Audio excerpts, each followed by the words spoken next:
but a goal will keep you coming back to the game save.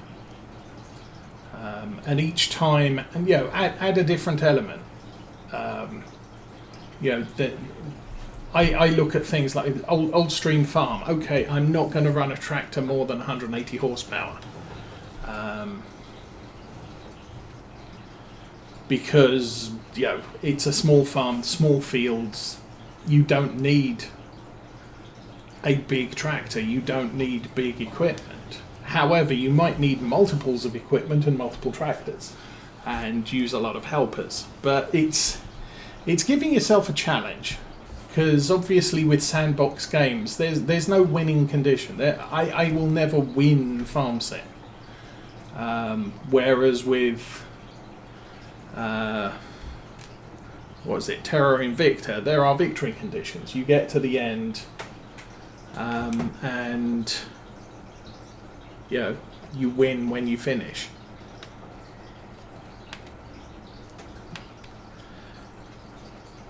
Now, and that's the other thing with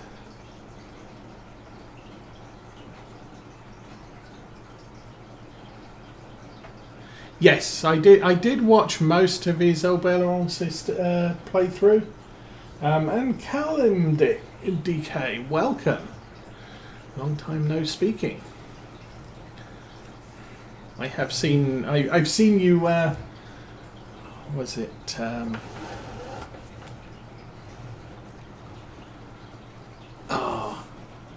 Lurking on the viewers' screen. But welcome to the chat. Yeah, and that's the other thing. Doing the achievements. Typically, I will possibly look at what achievements do I want to do next. So it might be I want to breed 20 cows or whatever the achievement is. So this game I am going to set up a cow farm. Now my experience with a cow farm, unless you want to spend a ton of money on the food, what you need to do is get set up so that you have you have the grass fields, you have the mixers and everything else. Then you get the cows, and then you start expanding the farm. Now obviously 20 cows for a well-run cow farm isn't going to take long. So you might say I'm going to breed 100 cows and then we'll move on to something else. But that type of thing is allowing you, to work through the achievements. Farm Sim 17, I managed to do all of the achievements before Farm Sim 19 came out, but I had to bite the bullet because I just hadn't done any pigs ever on any of my playthroughs. So I just decided, okay, Lawfolds, we're going to buy some pigs, and the only reason I'm buying these pigs is to feed them and get the achievement done. And once I got the achievement done, I was happy. All achievements completed. Farm Sim 19, I think I have got some achievements outstanding, and I really wasn't set up for doing things like breeding 20 cows or whatever, because our farm was sheep, and those sheep kept me very heavily occupied, shall we say. 1,500 sheep takes a lot of grass, so I didn't really have time to breed cows. And I keep intending to go back to Farm Sim 19 and just start up a small farm and just run some cows.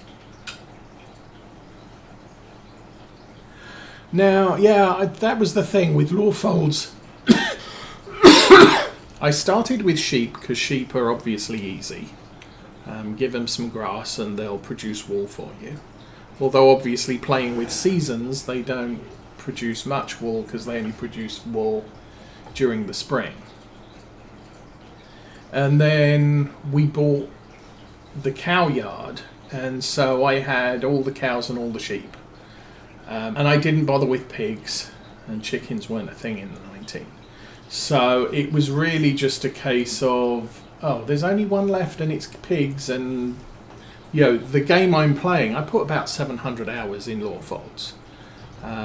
So it just boiled down to, I'm not going to start a small farm just to breed some pigs. I'm just going to do it in Lawfolds, get it done, and then yay, all the achievements completed. And it's kind of the way I play it now. But there's nothing wrong with saying, this time I'm going to do, obviously the easiest ones is I'm going to do an arable farm and I'm going to get all the arable achievements. So cultivating, seeding, I don't know if ploughing's one of them. Silverrun Forest is a good one to say, you know what, I'm going to get the logging achievements done. Obviously, having a bank account of 10 million is just something you've got. It's a long-term play, but you could mix that with something else. Chopping down trees. Yeah, I mean, you only have to chop. It used to be, I think, you only had to chop down 25, which you could do with a chainsaw and a tractor and a small logging trailer, and achievement done.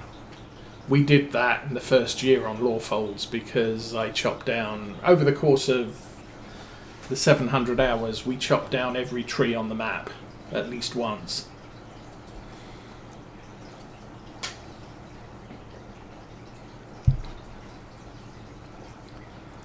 But, it's... And yeah, since we got seasons in Farm Sim 17, I have always played with seasons. With Maze Plus on 19, you kind of had to have a map that was set up to run with Maze Plus. For 22, the Maze Plus guys have kind of changed that condition and made Maze Plus, you can start a game and add Maze Plus later. Just be careful with your cows if you do cows, because they eat something like 10 times more food and produce 10 times more milk. But other than that, Maze Plus is just a nice addition to play with. But you don't need a map specifically tailored to it anymore. Like I said, in the previous version, 19, you did.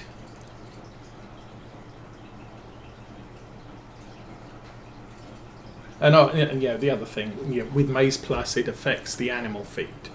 It changes everything that the animals need. How are we doing? 500 litres left. Ooh. We are going to have to make another run, I think, to the store.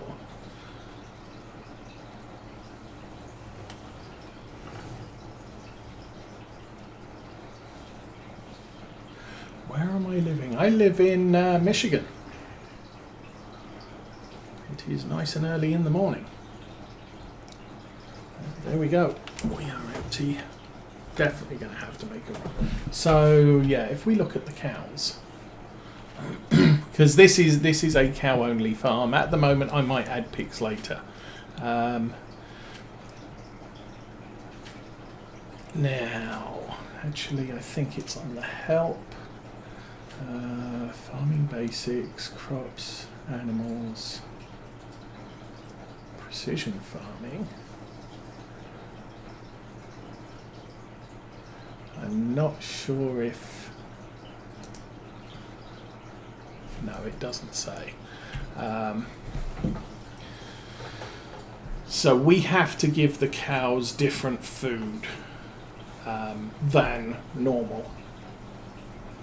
I'm not really paying much attention to the World Cup, I must admit. It was never my thing. As a child back in the UK, I did used to watch just the World Cup. I really wasn't that interested in football, but I was more interested in motorsports. Originally, Formula One Grand Prix, back when it was sort of anything goes, car engines would explode on the track, and yeah, frequently people didn't make it to the end because the car broke down. Tyrrell's had 3 axles, 6 wheels, yeah, way back. But then I feel that the Formula One authority got a little bit overbearing, and it was kind of, yeah, you all have to make the same car, and I don't know, I liked the innovation. So at that point my attention turned to what they call saloon car racing, which is effectively, what button do I press? That one. Yeah, that's not enough. It's basically a sedan, typically 6-cylinder, less than 3 litre engine. It has to be a street legal car, so and you have to have sold a certain number of units in order for the car to be eligible to race. And then the only thing the team is allowed to do is tune up the engine. So no aftermarket stuff, just make sure the engine is running in peak performance, and then you race them. And again, that used to be a really interesting racing style. But then again, they got into someone's invented a car that is really competitive, and it's not fair on everybody else because they win everything. And it's sort of, we're going to put in rules that you can't have ABS, you can't have traction control, you can't have anything else. And the thing is when those systems are first introduced, they are unreliable. And so they break down, and the driver who is used to having ABS available suddenly doesn't have it because the system failed, and you've still got half the race to run. And it still made it interesting. But as the technology matures, the other manufacturers introduce those systems to their street cars. It was a joke back in the 90s. Someone was joking with me and said, if you want to know what your family Ford is going to have in 5 years' time, go down to the Mercedes dealer and ask to see their latest car. And all the stuff on it will probably be on your family Ford in 5 years. So ABS, traction control, lane sensing, smart cruise control, all of that stuff starts out on a Mercedes, and then about 5 years later it's on everybody else's car. So and Mercedes is, I did it again. Mercedes is obviously one of those racing teams that, they innovate, and then the team will is trying out the stuff on the track. Lime. But within 5 years, everybody else has got it as well, so it's no big deal. What do you reckon? 4? Oh, I hate to be short, but we'll go with that.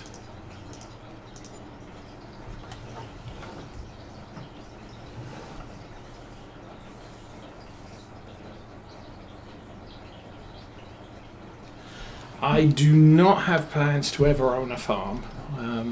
In real life, I completely suck when it comes to growing plants. The only plants I haven't had die are the ones in my fish tank. I have flown a plane. That was fun. I have watched banger racing back when Arena Essex existed. Sadly, that is no more. Banger racing was fun to watch. Flying a plane was one of them, but I did that. I would love to learn to drive a steam locomotive, but I don't think that's ever going to happen for me. They just don't live in the right place. Why is it not? Oh, that's why it's not. Picked it up with the wrong hook. There we go.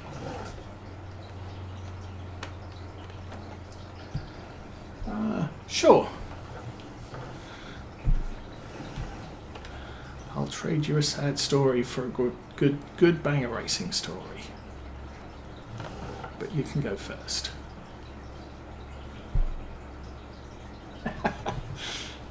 Yeah, it's... So this will give us 2, 4, 6, 8,000 litres. I think 8,000 litres should be more than enough. It'll leave us a couple of crates of lime back on the farm when we're done. And not that, you know, having 2,000-3,000 litres of lime on the farm is a bad thing, because we're going to use some later this year on the grass field. And we're probably going to buy more fields next year, which means we're going to need some more for next year too. That was the fun thing. I do miss that with Farm Sim 19. There was the realistic seeder mod, which worked on every single seeder. You didn't have to have a seeder modded by the mod. It worked on every single seeder, and it basically stopped you from being able to select seed type. So you couldn't connect to a seeder and then tab through all of the things it could plant and just buy generic seed. You had to buy pallets of specific seeds. You wanted to plant wheat, you had to buy wheat seed pallets. You wanted to buy barley, same. You wanted to buy potatoes, the same. Seed potatoes you buy. And you couldn't sell seeds, so they were always going to be on the farm. The advantage of that, as far as potatoes was concerned, was you could unload the potato planter, because it unloaded as potato seeds. I did it again.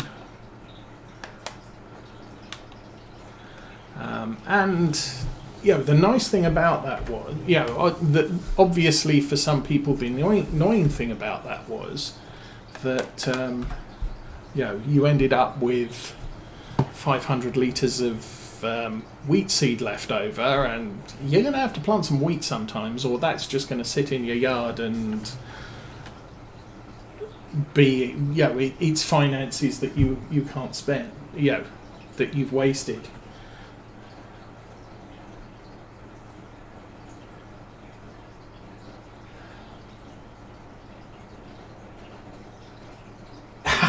Oh, that's sad. Yes, we had, on our first tank, we had one fish. It was just constantly terrorizing the other fish. And we got up one morning and it had disappeared. We assumed the rest of the fish had taken him around the back of SpongeBob's house and eaten him. We had a little SpongeBob house in our fish tank at that time. Our current fish tank is doing incredibly well. I think we bought about 6 fish and we now have about 40. Unfortunately, one of our last 2 mollies died after the snail ate its tail off. So it couldn't swim anymore. So we went with the humane way of killing them, apparently, is to stick them in a bowl of water, stick the bowl of water in the freezer, and that'll kill the fish, and then throw the ice cube into the toilet. And yeah, that's a bit sad.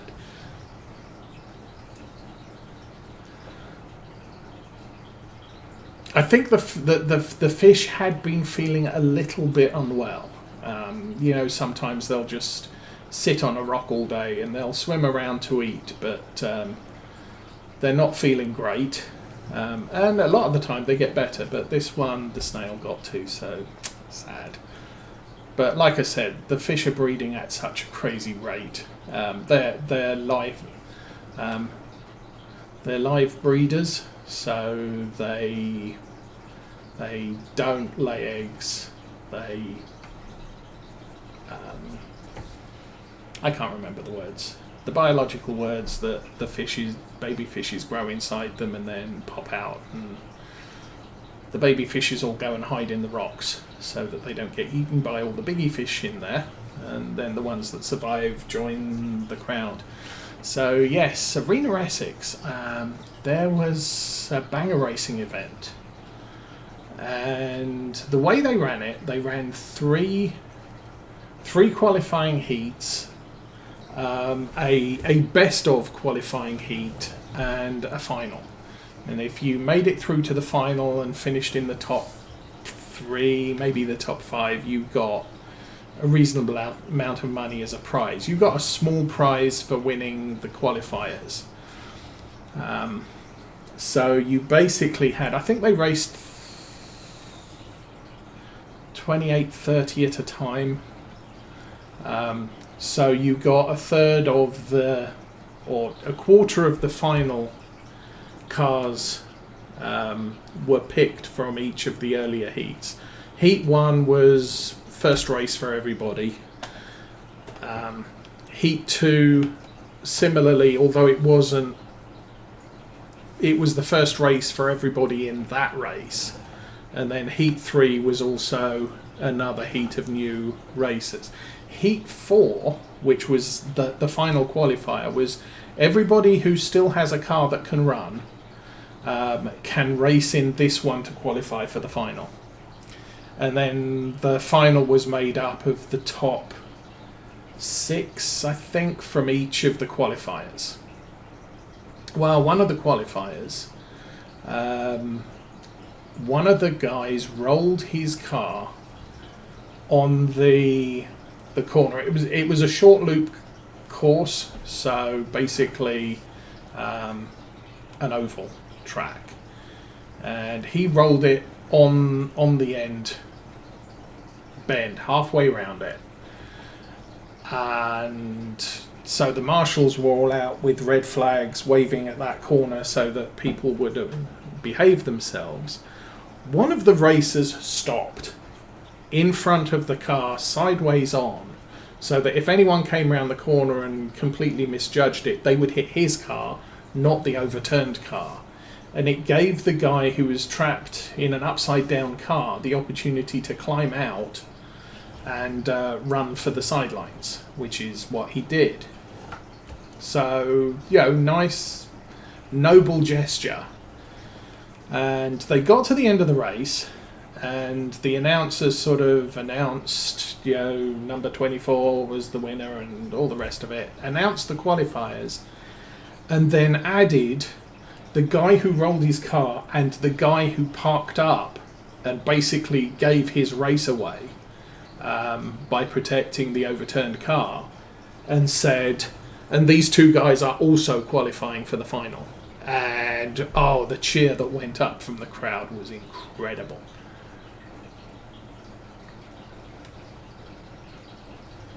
So yeah, that's my story at Banger Racing. I used to go every week over spring and summer.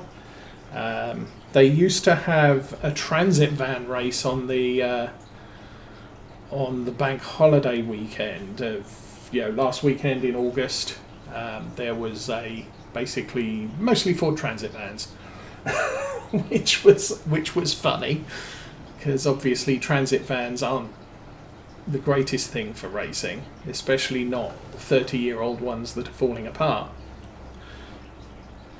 And there was one we were told there was one guy who only ever raced in the van Banger race. Now, for other people watching, Banger Racing is not Demolition Derby. It is a race. So you might have a 16-lap race, 24-lap race, 12-lap race, whatever. But you have to get round the track, as many times as needed by the race in order to complete the race and obviously end in the top 6 to qualify for the final.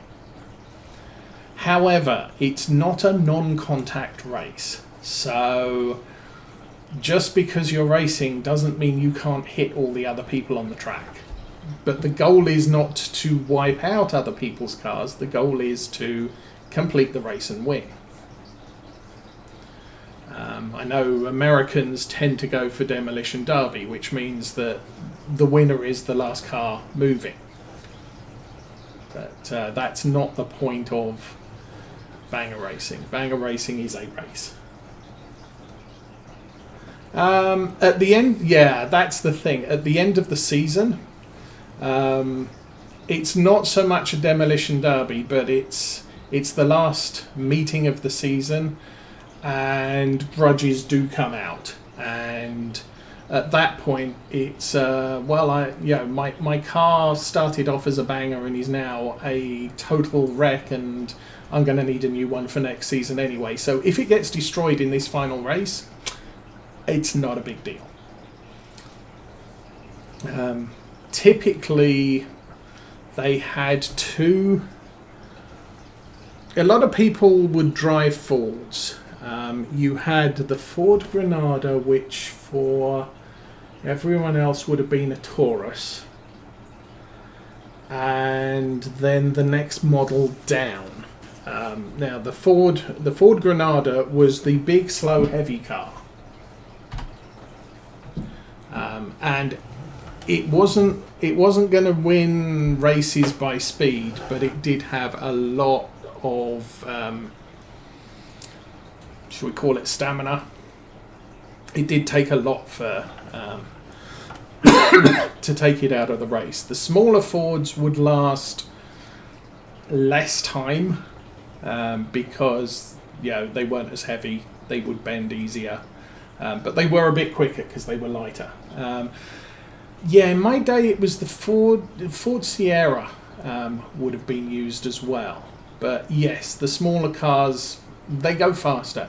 The really funny one was someone turned up in a Volvo 340, so small, light car, and I think everybody else at the event that day had heard that, Volvos are really safe and have crumple zones. We need to try this out on that car, and that car didn't last a race.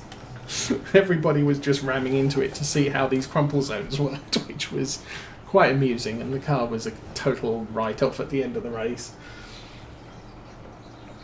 There was one guy who turned up in a Rover SD1, the fastback, and by the end of the season he had every single race record, because that car was like nothing else. Nobody could catch it, and so it pretty much won every race it was in. And so right at the end of the season, one of the opposing teams decided to sacrifice one of their members and just said, just take that guy out.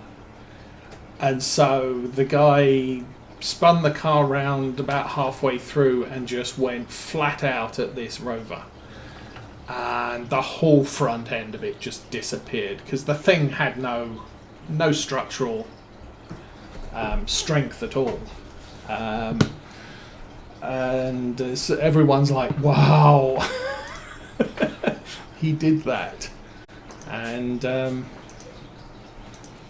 took out that car, and the guy in the Rover was out in another